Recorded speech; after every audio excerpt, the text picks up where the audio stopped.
Hey guys, it's Jeff from Fresh Luck, and I'm feeling quick and easy today. Maybe I should reword that.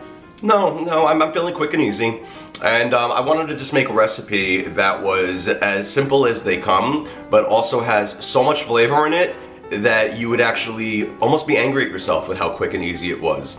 We're making risotto today in the Instant Pot, which, by the way, let me tell you something. Buying an Instant Pot is worth it alone to make risottos because you don't have to babysit. Gone are the days of babysitting a risotto, which is it is a little bit of a chore to do on the stove. You have to always make sure there's enough broth in there when you're cooking it and it doesn't overcook.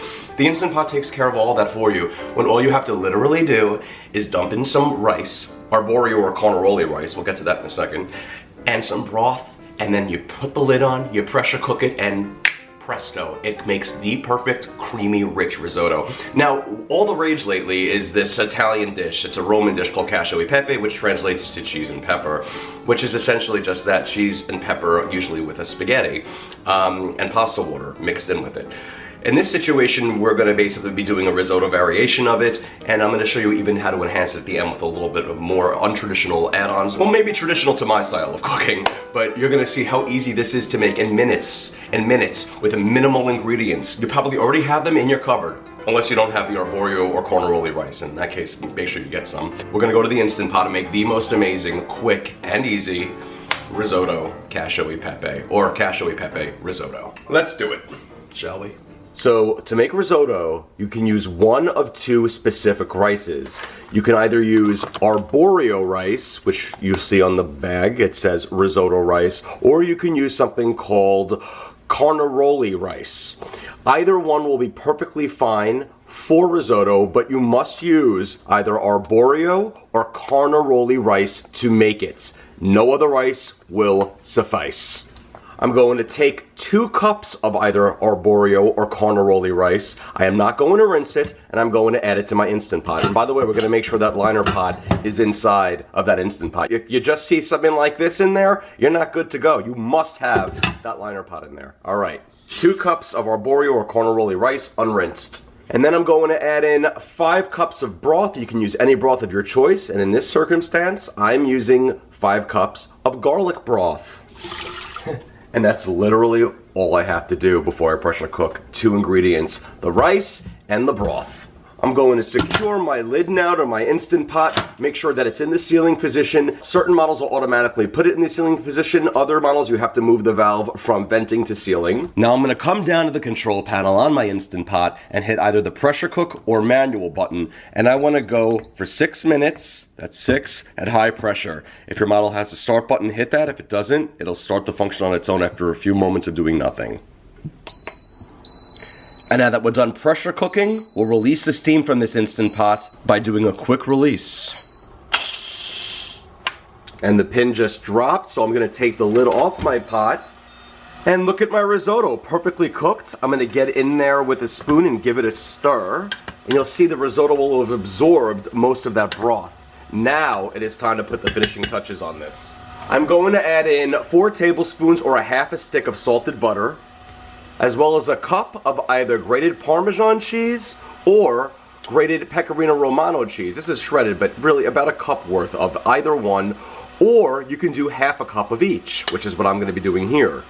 That would be the Cacio portion. And now I'm going to be adding some pepper. Start with 1 tablespoon, and you can always add more if you want. And we're going to now stir this all together inside the pot.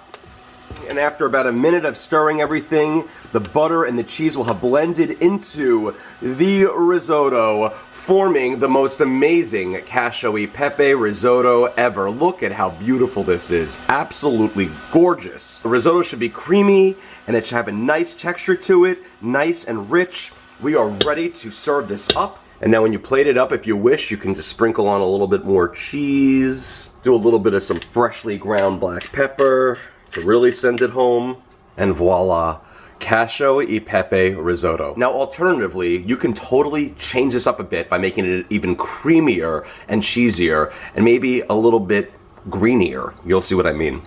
Feel free to add in a 5.2 ounce package of Boursin or a tub of Alouette, or you can make my own herb cheese, which I will link in the recipe. A little bit of heavy cream, you could use about a half a cup. And if you want to give it a green touch, totally optional, because I think peas go really well with a lot of Italian food, especially risottos and pastas, feel free to add in some frozen peas. You know, about a 10-ounce bag should do the trick. And then just stir everything up in the pot until everything melds and combines. And feel free to add some more heavy cream, or you could use half and half or milk, whatever you want to do here to make it even richer and creamier. And as far as those peas go, don't worry that they're frozen. The heat from the risotto is going to thaw them out immediately and warm them up. But of course you can also turn the saute function on for a minute or so while you're stirring to give it some additional heat. And there it is, loaded up with some herb cheese, some cream, and some peas, really sending it over the top.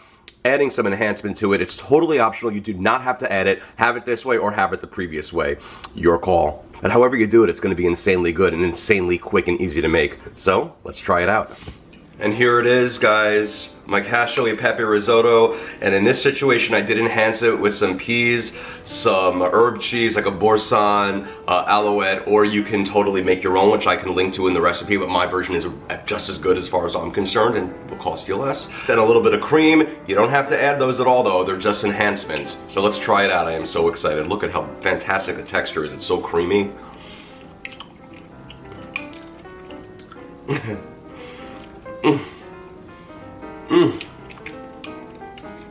If you like Cacio e Pepe, which is cheese and pepper, and you basically like anything that has to do with like a cheesy, creamy sauce, and if you like risotto, which is basically like the creamiest rice ever, welcome to your new favorite friend. This is one of the most spectacularly flavorful dishes, yet one of the quickest and easiest dishes I've ever made. It'll even have dogs pawing at your leg. That's how good it is. Yeah, I know, it's this one. Come here. Now, Banjo, you cannot have any of the Cacio e Pepe risotto. However, I will give you a greenie after this, okay? Oh, wow, the kisses are even coming, and he's really laying it on thick now. Want to say hi to everybody? Hi everybody, it's me, Banjo, the Norwich Terrier from Queens, New York. My daddy was teasing me with this risotto Cacio e Pepe. Banjo, enough. I'll give you a treat in a second. Come on, let me finish the video. Jeez. You know what's gonna go really good with this Cacio e Pepe? If you have a Costco membership, go to Costco and pick up the new pinwheels. They have these cheese and onion pinwheels. Look at them. They're like croissants that are oniony and cheesy in the middle, and you just put it in your oven for at 350 for between like 8 to 10 minutes, and